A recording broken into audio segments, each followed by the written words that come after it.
Assalamualaikum warahmatullahi wabarakatuh. Di video kali ini aku bakalan jelasin tentang struktur teks debat. Jadi struktur teks debat itu ada 5. Yang pertama adalah pengenalan. Pengenalan ini dilakukan oleh moderator. Biasanya waktunya antara 3-5 menit. Pengenalan ini isinya adalah mengenalkan moderator itu sendiri, kemudian mengenalkan mosi, kemudian mengenalkan masing-masing tim, entah itu tim afirmasi, tim oposisi atau tim netral. Nah, setelah itu dilakukan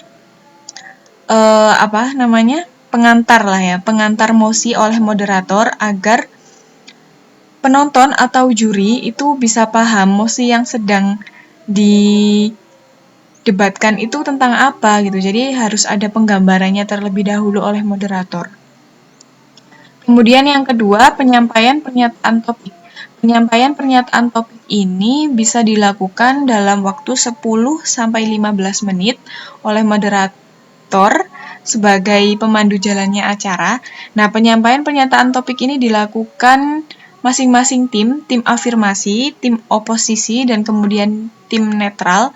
Setelah masing-masing tim menyampaikan pernyataannya sebagai tim yang setuju atau tidak setuju, setelah itu dilakukan debat. Nah, debat ini dilakukan dalam waktu 15-20 menit, tergantung moderatornya juga.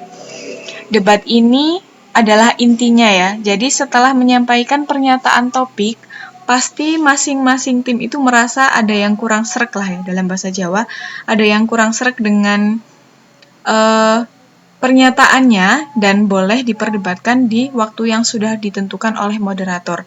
Jadi nggak boleh langsung tiba-tiba menyampaikan debat atau menyampaikan ketidaksetujuannya. Jadi harus menunggu moderator mempersilahkan terlebih dahulu. Kemudian setelah debat selesai, diberikan simpulan. Nah, simpulan ini bisa dilakukan dalam 3 cara. Yang pertama, generalisasi, kemudian yang kedua menggunakan analogi, dan yang ketiga menggunakan sebab atau akibat. Nah, untuk generalisasi ini adalah penarikan simpulan dari khusus ke umum. Jadi yang awalnya ada poin-poin, banyak poin, kemudian ditarik dalam satu kesamaan, dan akhirnya dijadikan sebagai yang simpulan itu adalah umumnya dari poin-poin itu. Jadi dari khusus ke umum gitu. Itu generalisasi. Nah, kemudian analogi. Kalau analogi ini dari perbandingan 1 dan perbandingan 2. Kemudian setelah dibandingkan dicari persamaannya. Setelah mencari persamaannya ditarik kesimpulan ke persamaan tersebut. Nah, setelah itu yang ketiga, ada sebab akibat. Kalau sebab akibat ini isinya adalah penyebab-penyebabnya juga sama kayak generalisasi dari poin-poin, kemudian ditarik akibatnya kayak gitu. Nanti aku jelasin ada di buku paket. Kemudian dilanjutkan ke penutup. Nah, penutupnya ini juga dilakukan oleh moderator. Jadi setelah dipengenalan oleh moderator, kemudian dilanjutkan penutup oleh moderator juga. Simpulan ini bisa dalam waktu 3-5 menit, dan penutup juga bisa dalam waktu 3-5 menit, tergantung banyaknya. Nah, aku kasih contoh di buku paket, contohnya kayak gini. Ini diberi waktu oleh moderator, waktunya 3 menit, tapi yang di buku paket ini nggak ada penutupnya. Perkenalan ini 3 menit, nah penyampaian pernyataan topik 15 menit, tergantung moderatornya, keinginannya berapa, lamanya, durasi, waktu debatnya juga berapa, jadi nanti ini diakumulasikan, nyampainya berapa, kayak gitu. Nanti dibagi-bagi dalam satu pengenalan. Nah, kemudian untuk yang ini, untuk yang generalisasi ini adalah, contoh yang tadi ya, yang simpulan aku jelaskan. Generalisasi ini, nah dari pernyataan khusus dulu, jadi ada beberapa poin, setelah beberapa poin ini diambil simpulannya dalam bersifat umum. Nah, ini kan bersifat umum ya.